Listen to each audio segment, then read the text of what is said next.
Hello, everyone, and welcome to another edition of the Walters Wanderings Travel Podcast. My name is Scott Walters. I am your host.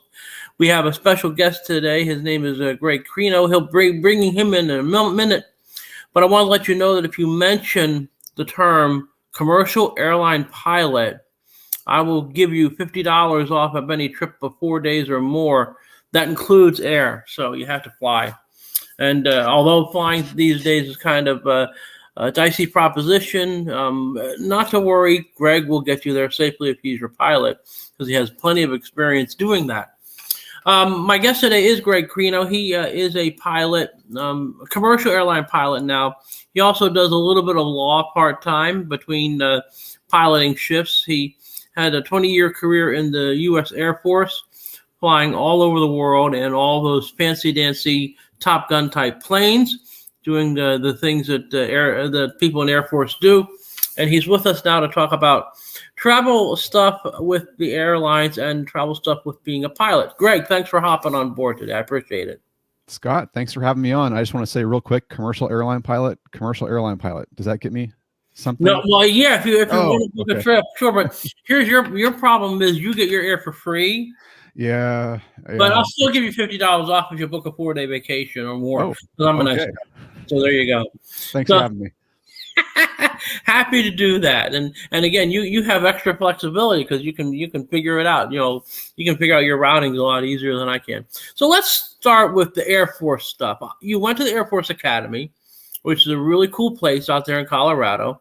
I'm sure it was a great experience for you to do that. And of course, getting in part, you have to get that sponsorship from the congressman and all of that stuff. So that's a really cool thing. You get your congressman to do that. You have great grades. You're obviously a pretty fit guy. You're not a 4 like I am. So you're able to go ahead and go to the Air Force Academy. What was your first impressions when you stepped on the campus? Fear was my first impression. As they say with the Air Force Academy, it's a great place to be from, but not a great place to be. And the meaning behind that is that, it's a lot of hard work. Your first year is spent pretty much like basic training for about 9 months. So if you can imagine kind of Full Metal Jacket type of scene for about 9 months, plus going to class, plus doing your athletics and a lot of other responsibilities. So being there is pretty painful, especially your first year. That said, it does get a lot better. So I did really start to enjoy it my junior and senior year when I had a car and I can get off campus and do kind of normal college stuff. So it did become a lot better. But now that I've done it and I'm looking back, I think it was one of the best decisions I ever made. So it's definitely a great place to be from. I'm proud of it. I got to meet so many fantastic people. The adventures that I've been on, the opportunities that I've had, it was really a fantastic decision to go there. So if you are thinking about going, you can reach out to me. I can point you in the right direction. Well, that's excellent. Yeah. I'm overqualified because I'm 59 years old. They're not going to take me, but I'm sure there may be some listeners out there that have teenage children who may want to try that kind of career path. And even if they don't get into the academy, there are still other opportunities you can do without going to one of the academy schools, and you can make your way, get the GI Bill, and whatever else. So I fully understand that. So it's great stuff. Mm-hmm. Well, that's good. Now, you went off from there and you stayed in the Air Force because you have to do a commission for a few years, but you stayed for 20. Why did you stay for 20, and what was the motivation for that? Well, I didn't actually choose to stay for 20 from the beginning. It just sort of ended up like that. So my commitment after pilot training was 8 years. So pilot training, the whole process takes about 2 years. So it's 8 years from when you finish pilot training. So all said and done, I did 10 years of active duty initially. And then I just wanted to go off and do some other stuff. I never thought I would stay in for the full 20. So I got out. I knew I wanted to get into politics. So I went to law school, finished that up. And then after law school, it was 2010. There weren't a whole lot of job opportunities out there. Like I did look for law firms and I was kind of dabbling in politics at the time. But I knew I needed some safety net. And so I went back in the Air Force Reserve. and went back and luckily got to fly A-10s and do essentially the same job I was doing as an active duty pilot. So I went back in as a part-time reservist and just enjoyed that. And as I was flying, I got the opportunity to get hired by an airline. So a lot of what I did was just sort of, it just kind of worked out like that. It wasn't a plan from the beginning. So I did it another 10, 11 years in the reserves, and I'm still in right now. I'm going to most likely retire this year. So it'll be about 21, 22 years total. So my active service will have been about 13 years if you add that up, and then plus another 8 years reserve. But yeah, I didn't really intend to do the full 20 initially. It just, life happens, and sometimes your goals change, and that's what happened to me. I understand that. That's why I always tell people there's a big if in the middle of life, and it's there for a reason, So I get that. Now, in your days when you were active duty, where were some of the places you were stationed at, and what were some of the experiences you might want to recall that are at least no worse than R rated, Oh, there were so many. I mean, so just to kind of speed through my career after the Air Force Academy, I did a real short stint at Edwards Air Force Base just before I went to pilot training, about 6 months. That was fantastic. I got to meet Chuck Yeager there because it's a testing base. Sure. So I was just doing an administrative job for a few months in an F-15 test squadron. Chuck Yeager was dropping by to do a practice flyby for his 50th anniversary of breaking the sound barrier. So got to meet him and chat with him for a few minutes. And then when I moved on from that assignment and went to pilot training in Texas, that lasted about a year. I mean, I could just go on and on about pilot training, but it was a very stressful, but just an incredible learning experience. I mean, being able to fly an airplane for the first time by myself, flying the T-37 and then the T-38, which is a supersonic jet trainer. So I felt like I had arrived. I think during pilot training, once I had been flying solo jets, I kind of felt like, okay, this is the reason that I'm put on this earth, is to do this, and I'm doing it now. So it was a very proud time of my life. And then after that, my first assignment was in Korea. So I did a year in Korea, just Osan Air Force Base out there about 2 hours south of Seoul. Just being in a different culture. I traveled when I was there. I went to Japan. I went to China. Got to see some really cool things, and then came back to the United States, and I was based in Arizona for the next 6 years. So about two assignments there.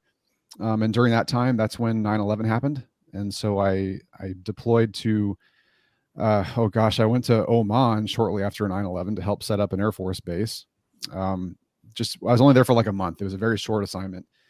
Came back, and then I did another deployment to Kuwait and Afghanistan about a year later in 2002. Did another one to Iraq in 2003 to 2004, and then came back and then taught. I was an A-10 instructor pilot for the next 3 years, and that's when I went into law school. So, just a lot of, I went all over the world. It's hard to like pinpoint. No, I get it. The passports and stamp many, many times. Yeah, it was just great. Cool. No, that's we great. can talk about any one of those you want. Now, when you're in an airplane, I know that it's a different experience when you're actually piloting something that has that kind of force and power and speed, compared to what we do even when we're just driving on the highway. I mean, how fast was the fastest that you ever went in a plane when you're in the Air Force? The fastest I ever went was in the T-38, and it was about Mach 1.2, I want to say. So probably, the speed of sound changes based on your density of air density. So right. I'd say just across the ground, that's about 700 miles an hour. But way up high, it's not quite the same experience. Like when you're flying around in an airliner, you're at about Mach 0.8, and you barely notice. So being Mach 1.2 is just, slightly faster than that. I think where you really get the speed sensation is when you're down low. And the fastest I ever went down low was about 600 miles an hour at about 50 feet off the ground. And that was in a T-38 at Edwards Air Force Base. And that was amazing. I mean, you feel like you're in just a different world at that point. I mean, things are going by very fast, and they're like 2 miles away. Imagine when you're going down the freeway, when things are zipping by, it's kind of like that, but those things are like a mile away.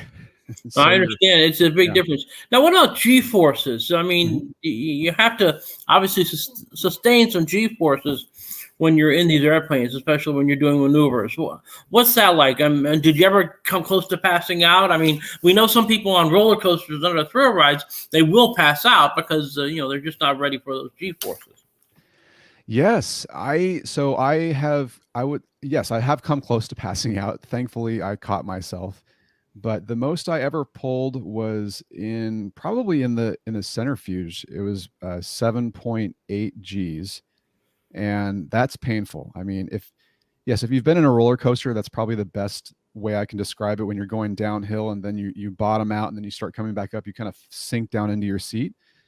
I don't know exactly what that is, but my guess is that is about maybe 2 to 3 Gs, Right, I would say. about three usually on the most Okay. extreme roller coaster. Yeah, yeah. So, if you double that, it gets very painful. I mean, your whole body is just pinned down. What happens really though is the vision starts to go. So you get this sort of like tunnel vision, and then things start to get really sparkly and dotty, and you stop seeing color. Things get very gray. So we call it graying out initially. So I've grayed out many times where you just don't see color, or you start to not see anything. And then shortly after that, you black out and pass out. So as a fighter pilot, you really have to be cognizant of losing the vision. If you start losing the vision, you need to relax on the pull and not pull back so hard, because once you pass out, it's going to be a good minute before you wake up, and that will kill you Right, a because lot of bad things can happen in a minute when you're in an airplane. There's no doubt yeah. about it. Yeah, There, it's there killed is. many fighter pilots, G-locking, But gravity but induced loss yeah, of consciousness. but graying out, I do that all the time when I look in the mirror, so it's okay. When you get that head rush, you ever get a head rush when you just get up in the morning or Oh, whatever? sometimes, yeah, Yeah, it's it's the like same that. idea. It's the same idea. Your body's not able to pump the blood up into your brain. It's just too relaxed, and so the same concept will happen in a fighter airplane if you're not careful. So now let's go to the commercial airline part of your life, Mhm. because this is a part that's actually most applicable to what I do as a travel advisor. Um, Obviously, let's first talk about the obvious issues at hand with pilot shortages and cancellations and all of that. Obviously, you are not the one to be blamed for this. It's a much bigger macro situation than that. So, walk us through, in terminology, we can understand exactly why it is that we're getting screwed when we go to the airport. Oh, there's so many reasons. Uh, you know, I think the biggest reason is there's a huge demand for air travel. This is just the very macro level. I would just say the rest of the world has been getting richer over the last 20 to 30 years, to include East Asia and China especially. Obviously, there's some exceptions over the last couple of years with COVID, but in general, the world is getting richer. People are able to fly more, and the number of airlines and routes and airports has not been able to keep pace with that. So you have a huge increase in demand, not a huge increase in supply. And so you're getting airlines that are just packed full of people. The security experience isn't so good because 9/11 had a big thing to do with that. So there's more restrictions at the airport. So it is more painful. But I think the biggest reason is there's just a lot more people who can fly, and our infrastructure has not been able to quite keep up with that. But it's starting to improve. I mean, I hope it's not too painful to come from an airline pilot. I hope at least at United Airlines it's gotten okay. I know that people can disagree on that at times, but yeah, there's that. Also, flying is it's an interesting industry because there's so many moving parts. We have other governments and policies to worry about. If one government shuts down a route, it throws the whole system in disarray. If you have a big storm somewhere, we really Last we can't. weekend in Florida, Central Florida got Yeah, whacked with storms and affected routings all over the place because it's a four-dimensional jigsaw puzzle that you have to deal with. exactly. You have the personnel, you have the actual airliners themselves, you have the geography situation, and you have time. So it's a four-dimensional jigsaw puzzle, Yeah, and it's a great way to put it. it really can be a hassle if, especially for leisure travelers on a weekend, because that's obviously most of the time that's when they're doing their leisure traveling. They're leaving on a Saturday or Sunday, from their destination to go back home. And when you have a big ass storm coming by on a Saturday that takes out Tampa and Orlando and a couple other airports, smaller airports, regional type airports in Central Florida, the domino effect really starts to really show through. Yep, that's exactly right. There's just a lot of moving parts, and when one of those parts goes down, it's a big scramble to make it all work. So it's just an inherently tough business. It really is. But we do the best we can, and I think things have improved drastically over the last 10, 20 years. I think the security has gotten better. The airlines, I know at United we really try to pay attention to what the passengers want. I mean, we've had a few screw ups in the media, so we're extra sensitive to. Oh yeah, and trust me, now with social media, these things can. Yeah. A situation on board an aircraft before it leaves an airport can actually be viral before the airplane's in the air. Yeah, it's true. We're very sensitive to that. So, we do the best we can. No, I certainly understand. And now, what's your favorite airport to land and to take off from? I would say, oh boy, just landing and taking off is, I mean, I know you're so busy, but do you ever go ahead and take a look and go, wow, this is really good? I mean, you might be too busy to, but I just be curious. I would say Hawaii. Honolulu is the prettiest. I mean, landing and taking off from Honolulu is it's gorgeous. You're flying by Diamond Head Peak on the inbound. You make that right-hand turn to land on runway 8, heading back to the east. You get just a beautiful view of Waikiki. So that's probably my favorite airport to land at, even taking off, because when you take off on this outer runway that's way out on the ocean, and it's almost like it's been specifically built just to be a runway, like it was just an artificial pile of dirt that they smoothed out there. So that's probably my favorite one. As far as like the airports themselves, it sounds kind of boring, but I kind of enjoy just walking around Denver. It's a huge terminal, lots of stuff there. I can walk up and down. They have big windows. They have an area out at the end where you can watch the storms and check out the mountains, like a little kind of balcony outdoor area you can hang out at. So yeah, I'd say purely taking off and landing Honolulu.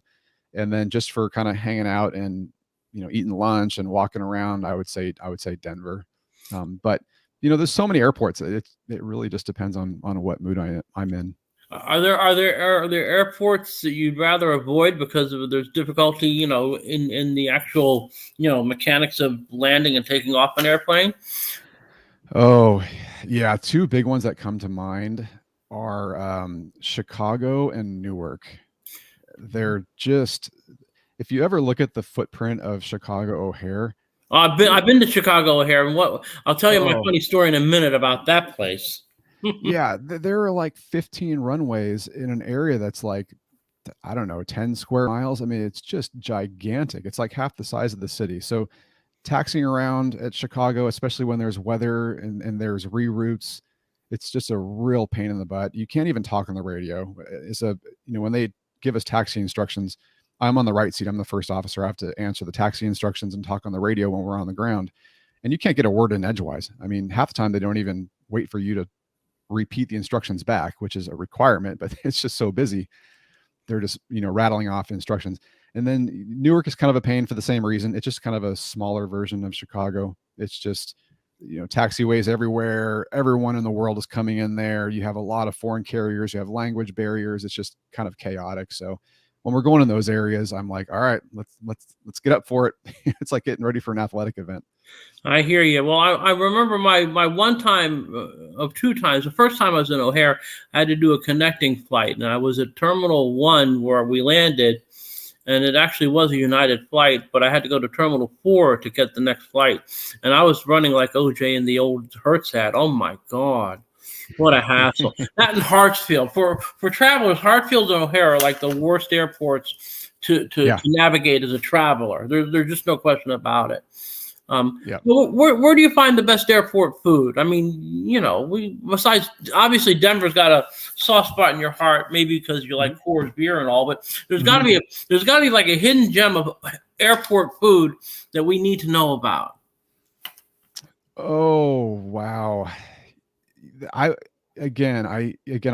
partial toward Denver. I've heard there's a really cool popcorn stand in Chicago O'Hare, and it's in the B terminal, and I want to say it's near B8, and I forget the name of the popcorn, but it's some famous popcorn place that everybody goes and they want to get a bag of this stuff. It's almost like a tourist destination in itself. So Chicago O'Hare, I want to say right around the middle of the B terminal, and just ask any worker there for the famous popcorn. That's important, because since we still have mask mandates, that strategically placed bag of popcorn right by your seat becomes really huge when you're on a 2-hour flight from Chicago to somewhere else. So that's very practical information. Sneak one bite every minute. I remember traveling. I traveled to Cancun in September of 2020, during the height of this, no vaccines, no nothing. And I had a bag of Chex Mix. I had 2 bottles of Diet Coke, and they couldn't stop me. But I know we're getting tired of the mask mandates as well. I think even the airlines are pushing to they are, but again, we don't know what the ultimate decision is going to be. We'll cross our fingers that April 18th will be the last day, because I'm flying on April 28th. So I just want to get rid of that. Just want to get a bag of popcorn. Listen, I'll find something. Well, is there anything else you want to add about the experience of being an airline pilot? Any funny situations you've come across? And did you ever catch anyone in the Mile High Club? Anything like that? Or oh no, I've never caught anybody do that. We have so many just weird stories.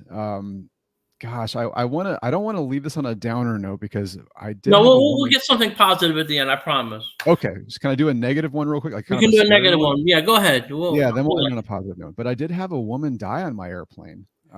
We were going from LA to Hawaii, and about an hour out of LA, so an hour heading toward Hawaii.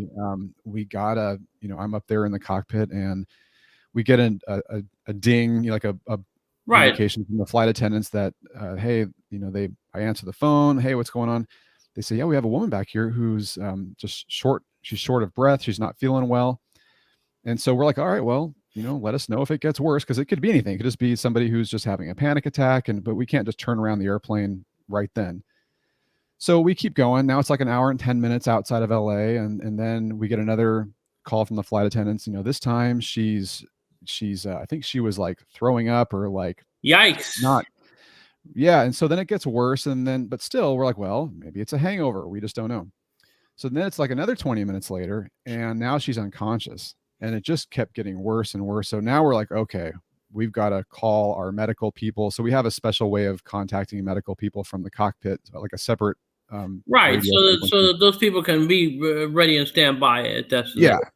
Yeah. So we talked to them, and kind of a long story short, the flight attendants are attending to this woman. The woman thankfully has a friend with her. The woman, I think she was in her mid 50s. She had another companion with her, and a male, I think it was her friend. And sad story was that she had open heart surgery like 9 days before the flight, and she was cleared to fly. You don't be flying 9 days after open heart surgery. I'm sorry, you have to wait at least a month. I know it's whoever the doctor was. You can't be giving clearance like that. So I guess she was cleared to fly. Wow. But so it took us another 20 minutes to actually get approval to turn the airplane around and figure out what was wrong. And Lord.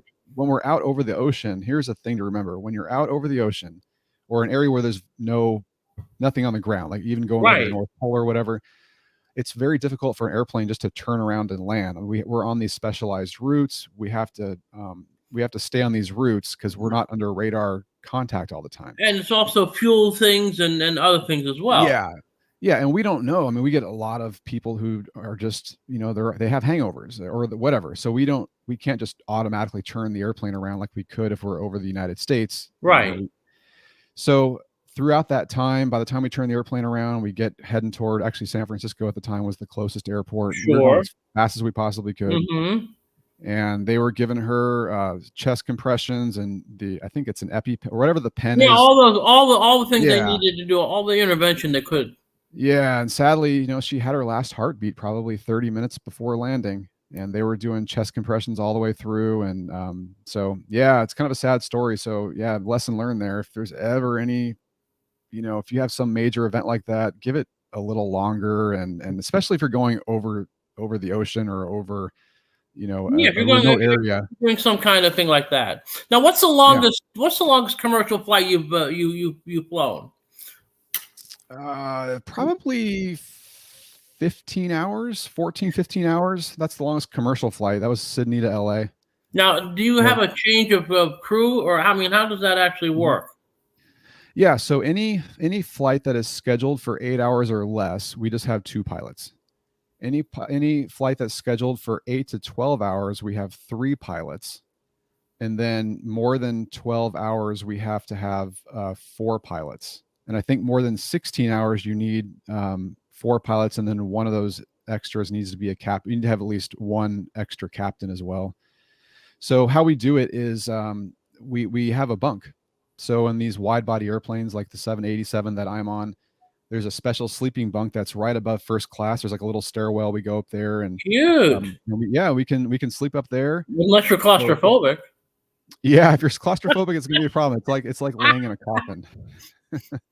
But it's pretty comfortable. I mean, you can lay out there. You have everything you need. It's not too bad. So yeah, my longest flight was Newark to Beijing and Beijing to Newark at 13 hours, and okay, it was 13 hours both ways, and you go over the North Pole and you sort of look down. It's dark and it's very interesting. I mean, I'm one of those geeks that when I see that little thing, the thing in the seat in front of me, I'm always looking. I'm always checking in between watching movies or whatever else is in the in-flight entertainment to see where I am. I'm that person. So yeah, look for the northern lights if you're ever up there. So when you get northern Canada or Alaska, you can see northern lights, especially in the wintertime. So try to check that out. It's very cool. Well, listen, It's been great having you on, Greg Krino. He will, if you want, I have his contact information, so he'll be happy to talk all about piloting all various types of planes, both commercial and military. It's been great to have you on, and to everyone out there listening, remember, mention commercial airline pilot, and we'll give you $50 off, just like we're going for Greg. We'll sort that out. We'll get him and his family somewhere, and he'll be able to buy a couple of souvenirs or maybe some popcorn in Chicago or something. So yeah. Absolutely. Yeah. Scott, thanks for having me on. It was a lot of fun. I appreciate it. Well, listen, it was great. And I'm hoping that everyone enjoyed this edition of the Walters Wanderings Travel Podcast. And we'll have another edition coming up shortly. Take care and have a great day.